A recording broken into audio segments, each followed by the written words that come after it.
was your biggest challenge setting up the Airbnb? I can tell you about that one time where I almost had an anxiety attack, full-on panic attack actually. So it was back in the day when everything was basically already set up. All the furniture was set up, the cleaners were found, the handymen were found. That was already taken care of, and I just had to install one lock, an automatic lock to lock things up for my customers or clients to go in and out.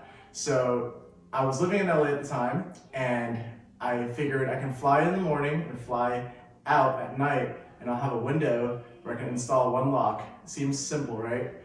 So I flew in at 10 a.m. and was supposed to fly back at 6 p.m. So I had a 6-hour window to get the lock.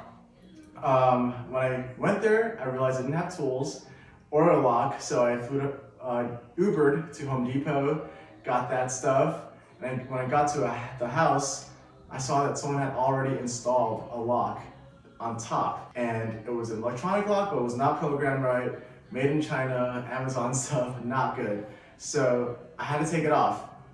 When I went to go take it off, it was not budging. Got all the screws off except for one because someone stripped the screw while installing it. So I was panicking. I tried to pull it off, didn't work. I tried to hammer it, didn't work. It was full on panic mode. After that, I had 2 more hours left to go to get the lock installed. So I called my mom and I was like freaking out, almost crying.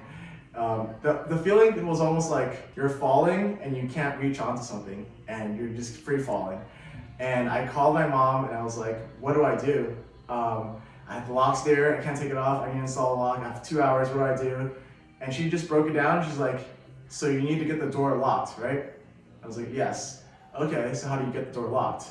So what I did was I went back to Home Depot, bought a different lock that locked from the bottom, just kept that same lock that I couldn't get off, kept it on top, and I got it up and running. And I called it a home security device lock or dummy lock for my guest, but it worked. We had the electronic lock on the bottom and people were still getting in, and it was just a little hiccup, but I was literally going to have an anxiety, like I was sweating, it was really bad. And that was my biggest hurdle.